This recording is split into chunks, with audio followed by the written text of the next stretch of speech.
Today we'll take care of profit and loss statement and what is the role of a leader, and profit and loss statement in a very layman language, in a way where which your national manager can understand, where your marketing manager can understand, where your product manager can understand, because they don't want to deep dive deep into the profit loss and statement. So any profit and loss statement, which we call as a P&L statement, start from the revenue, which is called income. Income, again, there can be a confusion. Other income, you add it. If there is something which is going as a discount, another thing, you minus it. Finally, the net income is something which is required. So first thing after the income, which comes, is called cost of goods sold. The cost of good sold, which is required, or which has been there for that kind of income which you have taken and captured in a profit and loss statement in your division. So cost of goods sold should be relevant to that income which you have captured. So if you minus cost of goods sold from the revenue, what comes is called gross margin. Gross margin become KPI for many of the product managers. Gross margin become a KPI for many of the supply chain guys, because how you're going to enhance the gross margin, how you're going to increase the gross margin? Only by reducing the cost of goods sold. Therefore, you have to negotiate with the vendors to get a raw material on a cheaper cost or maybe economical cost. You have to look for different vendor for the supply. And at the product management level, you have to work on the product mix so that your sales team sell more products which has got a better gross margin. Therefore, if you see in most of the organization, the gross margin targets are being given to the product manager or group product manager or even up to the marketing manager level. In many multinational companies which has got multiple division, the EBITDA is only at the MD level. At the BU head level, the KPIs are related to the gross margin. So gross margin is a critical line item for any leader to focus and to increase it. After the gross margin comes OPEX. OPEX is nothing but operating expense.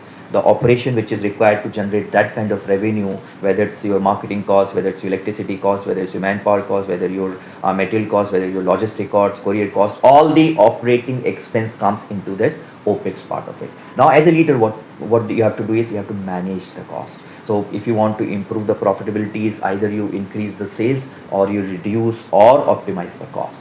Now in cost, you have to, as a smart leader, you have to work on the cost which is taking too much of expenses, or which is impacting, creating pressure more on your P&L. Most of the lease line item are being compared to the sales in terms of percentage. So most of the people will ask you, okay, how much is manpower? They don't ask what is absolute value. If they're spending 20 million, 30 million, they will ask what is the manpower percentage to sales. And then you will say my manpower cost is around 25% or 18% or 19%, which means whenever you have to speak about these expenses line item, it should be in percentage. Number two is you have to work upon certain line item which is really creating pressure. One can be manpower. If you see, a lot of layoffs are happening across. Why layoffs are happening? Because they feel like the kind of manpower what they have is not required to generate that kind of revenue. Or if you see, or if you hear, at least in the life science, I've heard for long, the organization is going flat. So they are reducing the layer of hierarchy which we have created. Maybe sales managers are not required. Maybe regional managers are not required. Another one, what you have heard, is they are going for enhancing the span of control. Today, somebody who is managing 3 will manage a 6, because one individual can manage up to between 6 to 9 team members. So if the span control is increased, obviously you require less number of managers. So again, another way to reduce the manpower. So as a leader, you need to figure out where your manpower is, what is the right size for the organization to generate that kind of revenue, and continuously you have to work upon it. And there are many line items which you need to figure out, saving the cost. The logistic cost you have to benchmark with the industry. For example, when I was in life science industry, we were saying logistic cost cannot be more than 3%. And therefore you have to find the alternate way of logistic. You have to find alternate way of transportation. Whether you want to send everything from the premium logistic companies, answer can be yes, if it is a very, very sensitive product. But if the sensitive product is not there, you can find the alternate which is also as reliable as the bigger one, but you can save the cost. So you have to benchmark. The first thing is, all OPEX line item is always in percentage. They ask question about percentage. When you go for interview, they will ask what is your manpower cost, what is your material cost, what is your logistic cost. Secondly is to really figure it out whether it's high or low. You can take the benchmark. And thirdly, you have to always keep on focusing that at least in this competitive environment, manpower cost, material cost, logistic cost cannot be high.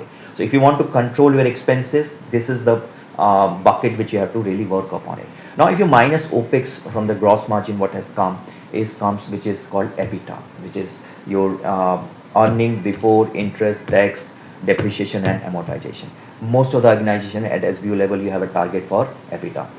EBITDA should be that, EBITDA should be this much, EBITDA is low, EBITDA is high. For example, we come from diagnostic industry. If you see most of the listed company, their EBITDA is between 25 to 27%, and the organization which are putting a lot of pressure on manpower, expanding in a growth phase, their EBITDA is 16 to 18%. So finally, what as a leader you have to do is you have to benchmark with the best and try to move your EBITDA towards the best, which means if your EBITDA is 18%, you have to take it to 25%. What could be your strategy? First can be how to increase revenue. What could be a strategy? How to improve your gross margin. What could be a strategy is how to reduce the OPEX. And after that, it's a sequence. So after EBITDA, if you minus depreciation and amortization, what you get is EBIT. If you really give the interest out of it, what is left out is profit before tax. If you pay tax, what is left out is profit after tax. So in a sequence, which again I'm repeating from starting from income, cost of goods sold. If you minus cost of goods sold, what is left is gross margin. You have to work on gross margin. Then OPEX, which is operating expense. If you minus operating expense, what you get is EBITDA. After EBITDA, you have to minus depreciation, amortization. What you get is EBIT. And after EBIT, if you pay interest, what is left out is profit before tax. And if you pay tax, is profit after tax. Depending on your organization, nature of organization, the operation of your organization, everybody has got different KPIs. Some organization work on PAT level. The MD has to work on PAT. The PAT has to be improved. Some organization work on EBITDA level. Some organization has got MD which work on EBITDA level, and they give you a target on gross margin level. Two things remember. One is every line items being taken in terms of percentage. Nobody will ask you whether your PAT is 2 crore or 3 crore, 6 crore. What they ask is what is percentage of PAT, how much is your net margin, how much is your gross margin, how much is your operating profit. Another thing what you remember is operating profit is nothing but profit coming from operation, which is your EBITDA. So the KPI which is very well defined is always in terms of percentage. As a leader, your role is pretty simple for your team. Product management and national sales manager will work on gross margin and product mix, and how to really renegotiate with the vendor. Supply chain can also play a role. OPEX is where you have to get involved, define the right hierarchy, define the right size of the organization, define the right span of control of your people so that expenses can be controlled. A lot of people are going for assetless model. You have to control your rent unnecessarily. The space should not be there unutilized. The capacity utilization of warehouses should also be seen properly. So there are many things which is related to OPEX which you can work upon it to reduce the cost. And once you reduce the cost, EBITDA will be high. Then you have to see whether interest, something which has loan has to be cleared, or you want to keep that interest. And tax you can't do much. So rest all is nothing but the outcome of calculation. So your entire journey or entire decision making is in the first two bracket, which is how to reduce the cost of goods sold and how to reduce the OPEX. And obviously as an organization, these two you have to work, but parallelly you also have to work how to increase the revenue. So your entire journey is how to increase the revenue and how to reduce the cost. If you balance this, your organization will be profitable. Hopefully it makes sense to you. If required, I will cover balance sheet in the next video. But this is what the layman, what a national manager, he's not a layman, but in a layman language he can understand the profit and loss statement. Thank you very much.